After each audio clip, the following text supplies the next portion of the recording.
Last chance for Swifties to grab tickets to Melbourne show. Taylor Swift fans have been met with a massive surprise only a day out from the start of her sold-out Australia tour. Taylor Swift fans will have one last chance to grab tickets to the pop superstar's Melbourne show after a surprising last-minute sale. New tickets to Swift's show at the MCG on Friday, Saturday, and Sunday will go sale on the Ticketek website from 4 p.m. on Thursday. The online queue to purchase tickets from the Ticketek website was already live on Thursday afternoon for fans eager to get a ticket. The sale was first noticed by eagle-eyed fans who reported seeing something suspicious on the Ticketek website on Thursday morning and had been monitoring it since. Frontier Touring made the official announcement at 3 p.m., just an hour before the sale started. The news was met with glee by eager fans who had missed out on repeated ticket sales. Please let me in today," one person wrote on Twitter. "I don't know if I can live the sixth time doing this." Another wrote, "If I don't get them after trying for every single released, today I will scream." Most romantic thing, Taylor Swift on Travis Kelce singing, "You Belong With Me." Taylor Swift and Travis Kelce have been making headlines with their public display of affection, including a romantic moment at the Super Bowl celebrations where Kelce sang Swift's "You Belong With Me." Now, Swift has called it the most romantic moment of her life. Taylor Swift and Travis Kelce have been painting the town red with their romance. The singer and the footballer turned heads when Kelce sang a few lines from Swift's "You Belong With Me" at the Super Bowl celebrations after the Kansas City Chiefs' victory. In fact, he even tweaked the lyrics and asked her, "Are you in love with me?" Now, a video has been going viral where Swift has called it the most romantic thing. A video of Swift and Kelce from the nightclub is now going viral where a woman tells Swift how she loved when Kelce came very quickly as Swift's song was playing. Kelce revealed that he was just out of the washroom and joked that he thought to himself that it was the perfect moment. Swift then goes on to say, "That was the most romantic thing that's ever happened to me. And then we met in the middle. I was like, what is happening in my life right now?" Another video from the nightclub was going viral where Swift and Kelce could be seen dancing to "Love Story" from her album, Fearless. In the video, they were swaying to the remix version and sang the lyrics, "You'll be the prince and I'll be the princesses." Kelce then leaned in for a kiss. They then kissed, hugged and danced to the song. After the Kansas City Chiefs' exciting win, Swift and Kelce left the world in awe with their on-field smooch. Kelce, in a press conference after the game, said that he and Swift, are having eventful years and that they're on top of the world. Megan Fox responds to criticism of Super Bowl party photo with Taylor Swift, "Look how different I don't look." The Transformers star blamed the difference in appearance on a shadowy cell phone pic. Megan Fox is clapping back at critics who had negative things to say about her appearance during the 2024 Super Bowl weekend. On Wednesday, the Transformers, Revenge of the Fallen actress, 37, posted photos of herself with her fiancé, rapper Machine Gun Kelly, as the pair posed with Taylor Swift and her beau, Travis Kelce. She also added a second image from the same night. The snaps were taken at Resorts World Las Vegas Zouk nightclub following the Kansas City Chiefs' victory over the San Francisco 49ers on Sunday. They were first shared on Tuesday by Chiefs fan Joe Oravic. After the pictures surfaced, some trolls honed in on Fox's facial features, accusing the movie star of having plastic surgery done. "Oh my god guys, look how different I don't look at all," the Expend4 Blessed talent wrote in her Instagram caption. "Turns out it was just a shadowy cell phone pic of me looking like a Ukrainian blow-up doll," she continued, "when in reality I look like one of those super expensive silicone real sex dolls you can only get in Japan." Woman tipping hand light skin tone. Last summer, Fox opened up about not always feeling confident during an interview for the Sports Illustrated Swimsuit 2023 issue. "I have body dysmorphia. I don't ever see myself the way other people see me," she said. "There's never a point in my life where I loved my body, never, ever. When I was little, that was an obsession I had of, but I should look this way," the actress explained, "and why I had an awareness of my body that young I'm not sure, and it definitely wasn't environmental because I grew up in a very religious environment where bodies weren't even acknowledged." Fox added that learning to love herself is a never-ending journey. Before partying with Swift and Kelce, both 34, the actress and the emo girl, rapper, 33, enjoyed themselves in Vegas for Super Bowl weekend. The couple attended a Future concert at the Thomas and Mack Center on Friday.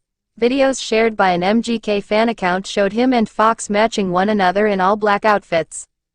Later on, the pair parted ways as she arrived solo at the one party by Uber at Fontainebleau, Las Vegas. She wore a studded black corset top, latex pants and clear heels for the occasion. Just days before, a source told People that a sighting of the on-again off-again couple at an improv comedy show in Los Angeles seemed like a date night. Fox and Kelly sat in the back for the entire show and were cozy, the insider added of their outing. Poll: a third of Republicans buy into Taylor Swift election conspiracy. Roughly a third of Republicans believe in a covert government effort for Taylor Swift to help President Biden win the 2024 presidential race, new polling reveals. Why it matters: the conspiracy theory is one of many that Republicans embrace about nefarious, covert government efforts related to anything from elections to criminal indictments against former President Trump. By the numbers, while nearly 3/4 of adults do not believe that a covert government effort exists, 18% do, according to a Monmouth University poll released Wednesday. Among the 18% of believers include 32% of Republicans, 18% of independents and 6% of Democrats. Meanwhile, the 73% of non-believers comprise 89% of Democrats, 72% of independents and 57% of Republicans. Catch up quick: the legendary pop star Swift has been at the forefront of right-wing conspiracy theories in recent weeks. Among the most extreme conspiracies about Swift and her boyfriend, Kansas City Chiefs Travis Kelce, who recently clinched a Super Bowl victory, is that their relationship is a deep state psyop orchestrated by the NFL and Democrats to work in President Biden's favor. Zoom out. Other recent polls reflect similar sentiments from Republicans in regard to other conspiracy theories, including those surrounding the January 6 Capitol riot. A quarter of Americans believe that the FBI instigated the January 6 attack, including 34% of Republicans, a Washington Post University of Maryland poll found. How Taylor Swift's jet can fly faster than commercial airlines. The world's eyes were on Taylor Swift's jet as it landed in Melbourne at 12:49 a.m. after she flew from the United States following her boyfriend Travis Kelce's team Kansas City Chiefs win at the Super Bowl 58. Swift has been racking up air miles as she jets around the globe for her Eras tour, which has its first Australian show in Melbourne tomorrow night, as well as to watch Kelce's games. But does her private jet fly faster than regular commercial planes? The short answer is yes, but not for the reasons you might think. Aviation expert Jeffrey Thomas told 9news.com.au executive jets were designed to fly about 50 or 60 kilometers faster than conventional aircraft. Swift's exact route wasn't tracked, but she flew from Los Angeles to Honolulu and then on to Melbourne in a chartered Bombardier Global 6000 on flight VJT 993. On a trip from Los Angeles to Melbourne, a private jet would save about an hour in flight time compared to commercial. Thomas said the real advantage was that private jets can fly at 50,000 feet compared to commercial aircraft that fly at about 35,000 to 40,000 feet, which means they can fly over commercial air traffic. If you're flying 5 or 10,000 feet above the conventional traffic, then you can go straight through to your destination without any impediment at all. Being stuck in air traffic in the United States or Europe particularly, and in many parts of Asia, can really slow you up. On a long flight of 10 hours it can slow you up by an hour, at least, depending on circumstances. He said private jets could fly higher and faster due to aspects of their construction, which was made with carbon fiber instead of aluminium, and their structural integrity. Thomas said flying in a private jet also guaranteed VIP service all the way. He said private jet passengers bypassed security and customs met the aircraft to do their inspections. It's also because if they are going to go through a conventional terminal at Tullamarine, can you imagine the chaos if Taylor Swift was walking through security and customs?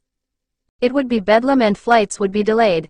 Environmental impact. Swift and other major celebrities have been criticized for the CO2 emissions they create by environmentalists from flying in private jets after student Jack Sweeney began legally tracking the carbon output of these flights and posting on X, formerly Twitter. According to the BBC, Swift's 12-hour, 5,000-mile, 8,046 kilometers flight from Tokyo to Las Vegas produced 138 tons of CO2 emissions. Swift claims she has bought double the amount of carbon credits to offset her Eras tour. Thomas said he didn't think the criticism was fair. Celebrities, executives of very large companies, VIPs, politicians, important military people, they need to go on VIP jets for a raft of reasons. If we had a raft of celebrities going through Tula Marine every day, a bad situation would become terrible, so we need to separate them. Unfortunately, some of these celebrities also get death threats, so if I was flying on an aeroplane, if some controversial figure was sitting in first class, I'd be thinking, how safe am I? Swift arrived in Australia after midnight, so Thomas said there was minimum impact on security. The Bombardier Global 6000 she chartered is an 8 to 10-seater, which is one of the leading executive jets in the world. They've got aircraft all over the world that will fly you from point A to point B, and it's a fantastic service for those who can afford it, Thomas said. VistaJet, which owns the aircrafts, said the jets had a flight time of 13 hours, room for 7 sleeping passengers and a cabin length of 14.8 meters. Rail workers to strike on first day of Taylor Swift Eras Tour in Melbourne. Fans traveling to the first of Taylor Swift's concerts are being warned to plan ahead. Taylor Swift fans planning on getting in line early to see the megastar could be facing delays as rail operators plan to stop work on the first day of her sold-out string of concerts in Melbourne. The rail, tram and bus union is taking the industrial action, with all operations staff stopping work between 3 a.m. and 7 a.m. on Friday, Monday and February 29. The complete network shutdown could cause chaos for passengers traveling from regional Victoria to Melbourne ahead of Friday night's Eras Tour concert at the Melbourne Cricket Ground. While the work stoppage is scheduled for 3 a.m. to 7 a.m., there will be knock-on effects to services right throughout the day. RTBU Branch Secretary Vic Sharma said, people from regional areas attending the Taylor Swift concert on Friday night who were planning to travel by V-Line are therefore encouraged to consider alternative travel arrangements if they can. V-Line has notified computers of the strike action involving a full train network closure and urged passengers to avoid traveling on Friday morning. Passengers are advised to avoid traveling in the morning as a very limited coach replacement service will operate from first service until 8 a.m. with significant delays expected, V-Line stated. Trains will progressively return from approximately 8 a.m. but delays and cancellations will continue across the day, and services may be busier than usual while we work to recover the timetable. Mr. Sharma said it was extremely disappointing. The strike had to go ahead, but it was necessary to ensure their concerns about safety are taken seriously. V-Line workers are seeking a fair and reasonable enterprise agreement that reflects the rising cost of living and addresses key workplace issues such as job security, he said. This dispute is becoming increasingly disruptive for regional communities. The Allen Labor government is responsible for these disruptions. It needs to take responsibility, respect regional workers, and get this matter resolved. Freight trains will continue to operate during the planned industrial action. Passengers are encouraged to check online for updated timetables. Ahead of the Taylor's first Aussie gig since 2018, fans will be able to jump on 150 extra metro train services across the 3 days, as well as extra regional V-Line trains after the industrial action ends.